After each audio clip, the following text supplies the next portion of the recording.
25వ తారీఖున సుమారు 10 గంటలకు జమ్మలమడుగు పట్టణంలో పద్మావతి గోవింద్ పద్మావతి భర్త పేరు రామాంజనేయులు, ఈమె గృహిణి, లక్ష్మీనగర్లో ఉంటూ ఈమె ఉండేది. ఇంటి పక్కన ఉన్నటువంటి ప్రభావతి, ముత్తులూరు ప్రభావతి అని ఆమె సుమారుగా అవసరాల నిమిత్తం అప్పులు చేసుకున్నది.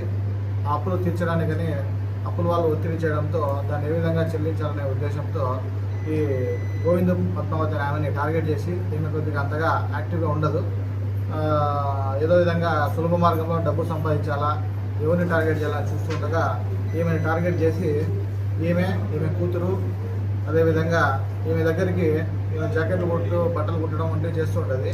కుట్టడానికి వచ్చినటువంటి నూర్బీ అనే మహిళను మాట్లాడుకొని ఈ దొంగతనం వంటివి చేస్తే ఇట్లా భయపడించి కానీ లేకపోతే దొంగతనం చేస్తే దాంతో సహాయం చేస్తే మీకు కూడా కొద్ది మొత్తంలో డబ్బులు ఇస్తామని చెప్పి ఒక పథకం పండిన తర్వాత ఈ గోవింద్ పద్మావతి ఆమెని 25వ తారీఖున మా ఇంట్లోకి చీరలు చాలా వరకు వచ్చాయి, కొనడానికి ఏమైనా నీకు అవసరం ఉంటుందా లేదా ఆమె ఇన్ఫర్మేషన్ అనేది పంపించడం జరిగింది. ఆ ఇన్ఫర్మేషన్ మేరకు ఆమెకు అవసరం లేకుండా కూడా చీరలు చూడడానికి వస్తే ముందుగా పథకం ప్రకారం 2 మహిళలు గురుకాలు వేసుకుని వెనక నుంచి ఆమెపై దాడి చేసి ఆమె మెడలో ఉన్నటువంటి 3 తులాలు తాలిబొట్టు కొలిచిన తీసుకుపోవడం జరిగింది. ఆమె గట్టిగా కేకలు వేసి చుట్టూ పగలను పిలిపించే లోపల అక్కడ నుంచి వాళ్ళు ఉన్నారు, 2 ఎస్కేప్ అయిపోయారు. ఆ సందర్భంలో ఉన్నటువంటి ప్రభావతి ఏమీ తెలియని అమాయకురాలుగా ఆమె దగ్గరికి వచ్చి ఆమెను ఓదారసు ఇట్లా ఎవరో గుర్తు తెలియని వాళ్ళు ఎత్తుకుపోయారని చెప్పి ఆవిడంతా కూడా షో చేసుకుని ఇంటి పక్కన వాళ్ళకంతా కూడా చేయడం జరిగింది. తర్వాత ఈ విషయం అంతా సర్దుమరిగిన తర్వాత మళ్ళీ ముగ్గురు కలుసుకొని ఈ బంగారం ఏ విధంగా అమ్మాలా అనే విషయంలో నూర్బీని తెలియజేయడంతో నూర్బీకి సహాయంగా చెన్నై అనే వ్యక్తిని అతని ద్వారా ఎక్కడ అనుమానం రాకుండా జమ్మలమడుగు, ప్రొద్దుటూరు పట్టణాల్లో అయితే ఎవరెవరు పట్టుకుంటారు విషయంగా 2-3 రోజులు నక్కి ఉండి వేరే చోట ఎక్కడైనా అమ్మాలని చెప్పి ఈరోజు వెళ్తుంటే వాళ్ళని అరెస్ట్ చేసి వాళ్ళ వద్ద నుంచి సుమారు 3 తులాలు ఉన్నటువంటి ఆమె గోవింద్ పద్మావతి ఆమె పోగొట్టుకున్నటువంటి చైన్ రికవర్ చేయడం జరిగింది. అదేవిధంగా ఈ గోల్డ్ను అమ్మడానికి ఉపయోగించినటువంటి చెన్నై వద్ద నుంచి సెల్ ఫోన్ సీజ్ చేయడం జరిగింది.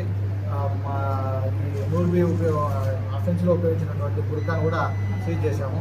వాళ్ళ ముగ్గురు కూడా కారులో కడప నగరానికి వెళ్ళి కారులో ఈ బంగారం అమ్మి డబ్బు తీసుకున్న తర్వాత పంచుకోవాలనే ఉద్దేశంతో కడపకు వెళ్తూ మార్గమధ్యంలో పట్టుకున్నాం కాబట్టి ఆ కారును కూడా సీజ్ చేయడం జరిగింది.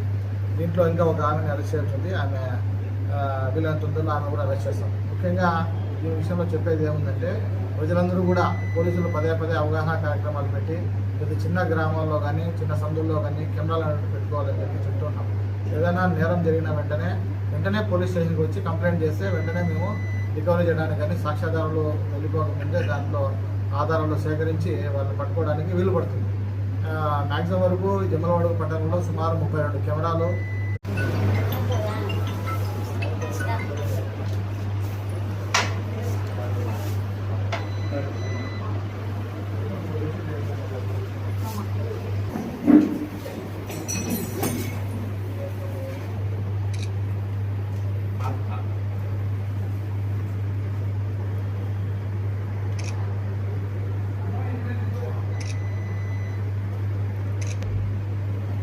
రవి ఎక్కడున్నావు?